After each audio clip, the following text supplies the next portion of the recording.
Hi, I'm Lily, and I'm 31 years old. I just got married to Larry, who is 9 years older than me. But let's go back a little, shall we? Let me tell you about the day Larry and I first met. It was at one of those fancy garden parties our parents loved to host. I was 20, just out of high school, and Larry was 29, the new rising star at his father's company. I remember him walking up to me with a glass of champagne in his hand. "Lily, right?" he asked, his voice smooth as silk. "I've heard a lot about you." I blushed, unsure of what to say.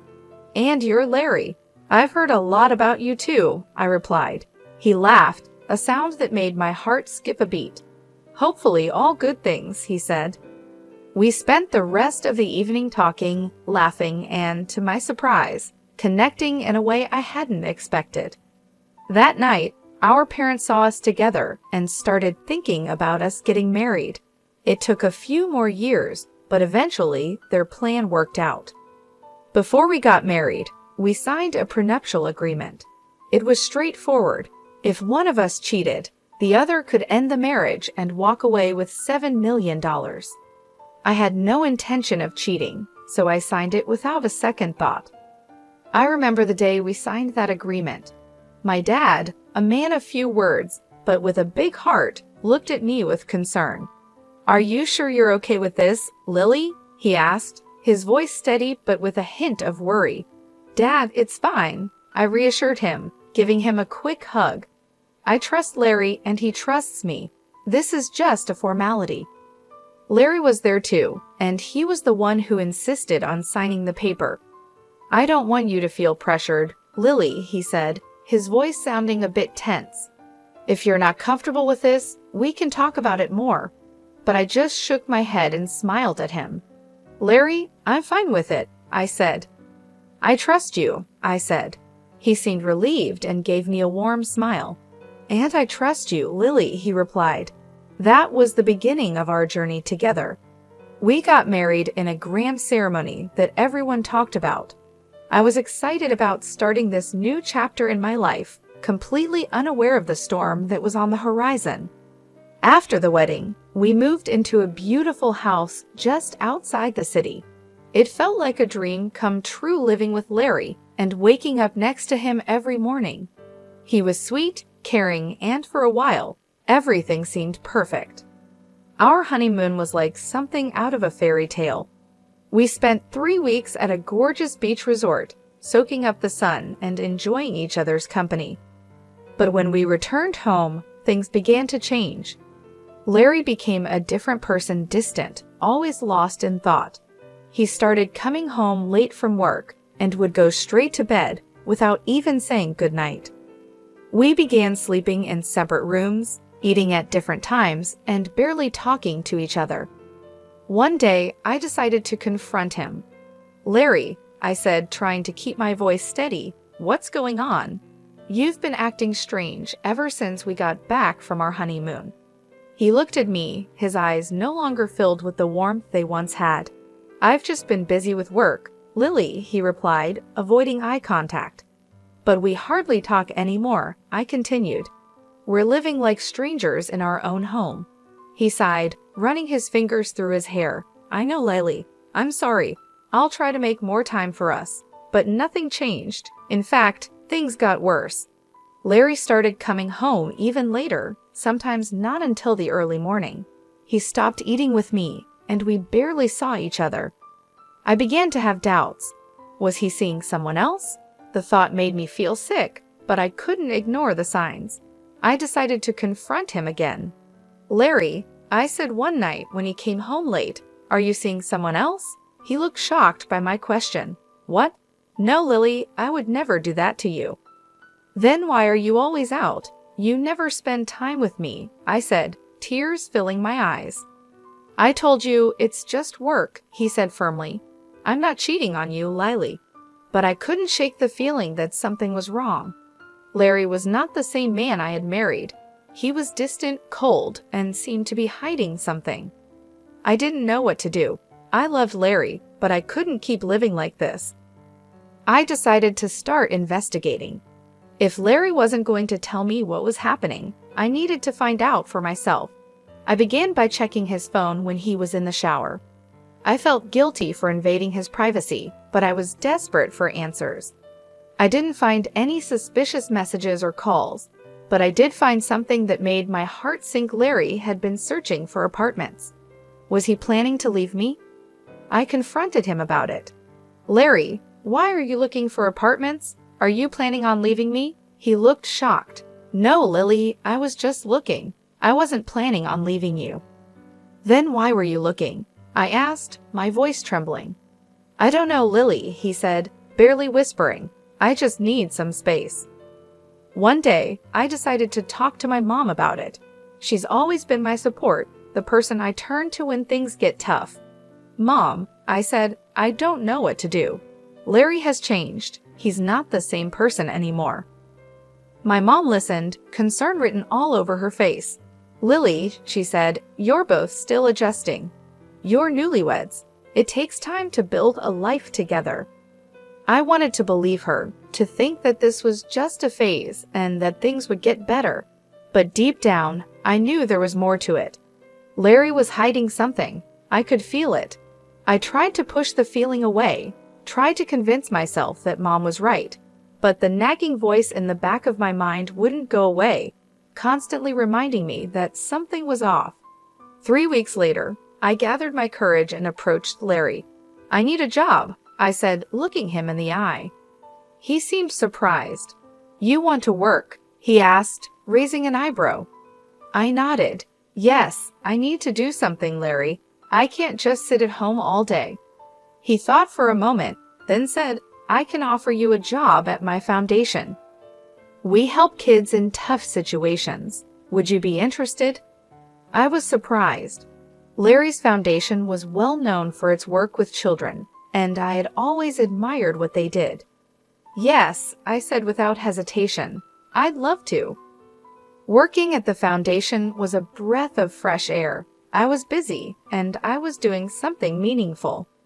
I met kids who were strong and resilient, kids who had gone through more hardships than any child should. It was heartbreaking, but also inspiring.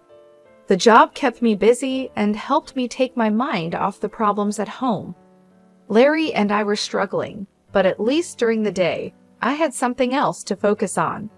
The work was tough and emotionally draining, but it was worth it. I felt like I was making a difference, like I was doing something important. For the first time in a long while, I felt happy. But even then, I couldn't shake the feeling that something was wrong. Larry was acting strange and distant. I couldn't figure out what it was, but I knew something was off, and I was determined to find out. With a heavy heart full of questions and doubts, I decided to hire a private detective. I needed to know if Larry was cheating on me. It wasn't just about my pride. It was about my peace of mind. I couldn't live with constant uncertainty, always wondering what had gone wrong. There was also the prenup we signed before getting married. If Larry was cheating, it wouldn't just be a betrayal, it would be a costly mistake. I found a detective agency in the city run by a man named Tyler. He was an ex-cop, a seasoned veteran with a sharp eye and a no-nonsense attitude. I told him my story and my suspicions. He listened, his face expressionless. I'll do my best, Lily, he said when I finished, but I can't promise anything. If your husband is cheating, he's doing a good job of hiding it. I nodded, understanding. I just need to know, Tyler. One way or another, I need to know. I remember the day he came back to give me his report. His face was serious, his eyes filled with sympathy. I'm sorry, Lily, he said. I couldn't find any evidence that your husband is cheating on you. I felt a strange mix of relief and disappointment. Part of me was glad that Larry wasn't cheating, but another part of me was frustrated. If he wasn't cheating, then why did he leave? What was he hiding? Are you sure, Tyler? I asked, my voice barely above a whisper. There's nothing at all. Tyler shook his head. I'm sorry, Lily. I know this isn't what you wanted to hear. I thanked Tyler and paid him for his services. As I watched him leave, I felt a deep sense of loss. I was back where I started, with more questions than answers.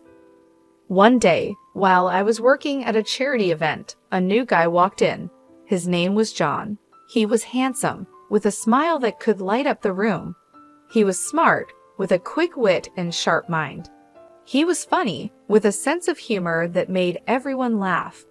He looked like a famous actor, with his chiseled features and striking good looks. In short, he was my ideal man.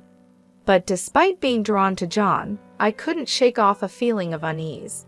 His arrival seemed too perfect, too convenient. I couldn't help but think about Larry and our prenup. If I was caught cheating, I'd have to pay a huge sum of $7 million. Could John be a trap set by Larry to catch me? I decided to hire Tyler, the private detective I had used before.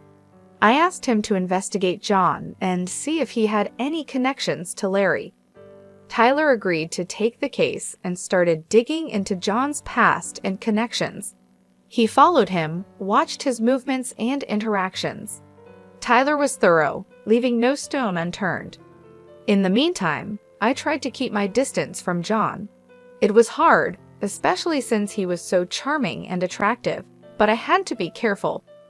I couldn't afford to fall into a trap, not when so much was at stake. One day, John asked me out for coffee. I was torn. Part of me wanted to say yes, to get to know him better. But another part of me was scared, worried about what Tyler might find. "I'd love to, John," I said, trying to keep my voice steady. "But I'm really busy right now. Maybe some other time." John seemed disappointed but didn't push. "Sure, Lily," he said, his smile fading a bit. "Some other time." I felt a pang of guilt. What if I was wrong? What if John was just a nice guy, and I was letting my suspicions ruin something good? But I couldn't take the risk, not until I knew for sure. 5 days later, Tyler came to give me his report. His face was serious, his eyes hard. "I'm sorry, Lily," he said, "but your suspicions were right. John is working for your husband." I felt a rush of emotions, anger at Larry for trying to trap me, relief that I hadn't fallen for it, and sadness that John wasn't who I thought he was. But above all, I felt a sense of vindication. I wasn't imagining things, my suspicions were real. "Thank you, Tyler," I said, my voice catching with emotion. "You've done a great job." As I watched Tyler leave, I felt a strange sense of closure. I had dodged a bullet and avoided a costly mistake. But I also felt like I had lost something, the idea of the perfect man and the hope of finding love again. It was a hard truth to accept, but I wasn't going to let it bring me down. I was stronger than that. I was determined to move on and find happiness again. I didn't need an ideal man. I just needed someone who was real and honest, and I was going to find that person no matter what. Instead of sending John packing right then, I decided to take a different approach. I chose to play along and befriend him, all while keeping my behavior above board, so Larry would have no reason to accuse me of anything. John, however, took my friendliness as a sign of something more. He started to relax, thinking he had me fooled. The irony was that he was the one being played, but I didn't let him in on the secret. I couldn't risk him running back to Larry, so I kept up the act and maintained a friendly facade. One day, I decided to take things up a notch.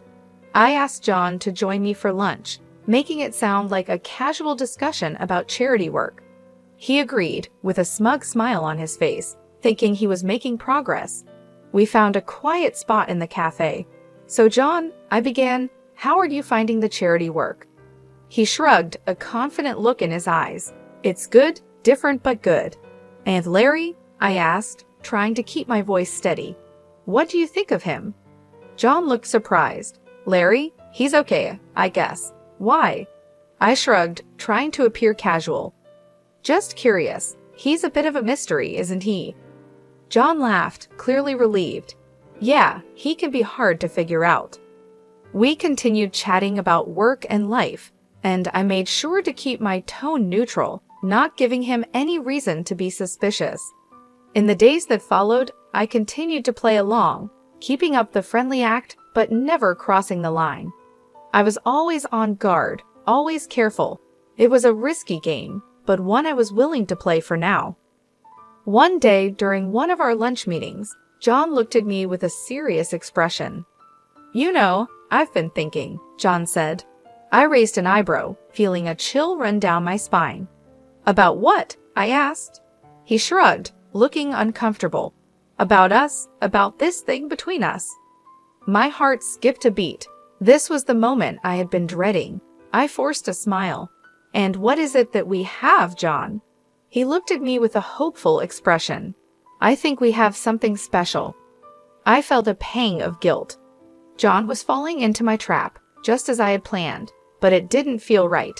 It didn't feel good. Still, I had to keep up the act, had to keep playing the game. So I smiled at John, a fake smile plastered on my face. "Yes, John," I said, my voice barely a whisper, "we do have something special." And just like that, the trap was set. The game was on, but at what cost? The Cold War at home with Larry was as icy as ever. We'd occasionally run into each other, exchange chilly greetings, and then retreat to our separate corners. Most nights, he stayed at his apartment, claiming it was more convenient for his work. One Friday afternoon, I called John. I laced my voice with warmth as fake as his documents, inviting him over to my place. He probably thought I was finally ready to give in to his advances. Poor guy, he couldn't have been more wrong.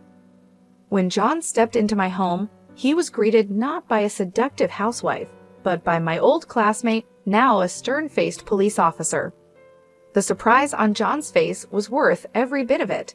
The officer checked John's papers, and as expected, they were as fake as a $5 bill. Now it was my turn to make a move. I offered John a choice. He could either stick with Larry and face the consequences of his fake documents, or he could switch sides and work for me. John's eyes darted between me and the officer, and after a moment of silence, he nodded. He agreed to my deal. Checkmate, Larry. With that, the real game began. I had Larry's pawn now playing on my side, but I knew this was just the beginning. Larry was a crafty man. He wouldn't go down without a fight. In the days that followed, I kept a close watch on John. Despite his agreement, I knew I couldn't fully trust him.